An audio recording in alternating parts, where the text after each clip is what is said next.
Tu es prêt? Je te montre quelque chose de nouveau. On fait une étape supplémentaire, quelque chose d'un petit peu plus difficile pour les histoires. Tu sais que depuis le début de l'année, on se pratique à inventer des histoires, mais on pratique seulement des débuts d'histoire. Alors aujourd'hui, on va faire la suite. Alors, tu sais, ça tu sais dans ta tête, j'ai même plus besoin de te demander, tu sais qu'une histoire, ça débute toujours par « il était une fois ». Ensuite, il y a un qui, une personne, il y a un où, un endroit où ça se passe. Il y a un quand, un moment de la journée et il fait quelque chose, il y a un fait quoi. Qu'est-ce qui se passe après le début de l'histoire? Est-ce que tu sais? On en avait déjà parlé, mais si peu. Je tourne. C'est maintenant le milieu de l'histoire. Et le milieu d'histoire, qu'est-ce qui arrive? Il arrive un tout à coup. Tout à coup, il arrive un problème. Deux sortes de problèmes qui peuvent arriver dans une histoire. Il peut arriver un problème normal, c'est-à-dire un voleur qui vient voler des choses dans les maisons. Mais il peut arriver un problème fantastique. Ça veut dire que ça ne se peut pas. Exemple, une soucoupe volante qui arrive et qui vient nous aider. Donc, dans le milieu d'une histoire, il arrive un tout à coup et le tout à coup, c'est le problème. Mais il n'y a pas juste ça. Il y a aussi la réaction du personnage. Le personnage, lorsqu'il arrive un problème, il peut être triste, il peut être content, il peut être surpris, il peut être en colère, il peut être dégoûté, il peut avoir peur. Donc, il arrive plein de choses au personnage. Et toi, lorsque tu vas inventer le milieu dans ton histoire, tu vas devoir trouver une réaction à ton personnage. Alors, on le sait ensemble. C'est le seul exercice que je te demande à faire. C'est on va le faire ensemble là. Tu n'as rien à faire à la maison, on le fait ensemble sur vidéo.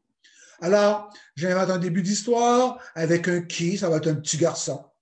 Un où, ça va être dans sa maison. Un quand, ça va être le matin. Et qu'est-ce qu'il fait le petit garçon dans sa maison le matin? Il regarde la télévision. Alors, je fais l'histoire. Il était une fois un petit garçon. Le petit garçon habite dans sa maison. Le matin, il écoute la télévision. On vient de faire notre début d'histoire. Mais attention, on continue. On fait le milieu de l'histoire. Et le milieu de l'histoire, on commence toujours par tout à coup. Qu'est-ce qui pourrait arriver au petit garçon? Je sais. Tout à coup, la télévision s'arrête. Est-ce que la télévision s'arrête? C'est-tu un problème fantastique ou c'est un problème qui peut arriver pour vrai? C'est un problème qui peut arriver pour vrai. Alors, tout à coup, la télévision arrête. Le petit garçon est triste. Il faut toujours trouver la réaction au personnage. Le petit garçon est triste. Et à la fin de la phrase, on va même apprendre, lorsqu'on écrit une réaction à un personnage, qu'on va voir à mettre un point d'exclamation à la fin. Et voilà, on vient facilement de faire un début et un milieu d'histoire. Je le recommence. Il était une fois un petit garçon. Le petit garçon habite dans sa maison. Le matin, il écoute la télévision. Tout à coup, sa télévision arrête. Le petit garçon est triste. Et c'est fini. Et c'est comme ça qu'on fait une histoire avec le début, le milieu, et plus tard, je vais vous montrer comment faire la fin. Donc, tu as bien compris? Sinon, tu as juste à le réécouter à nouveau.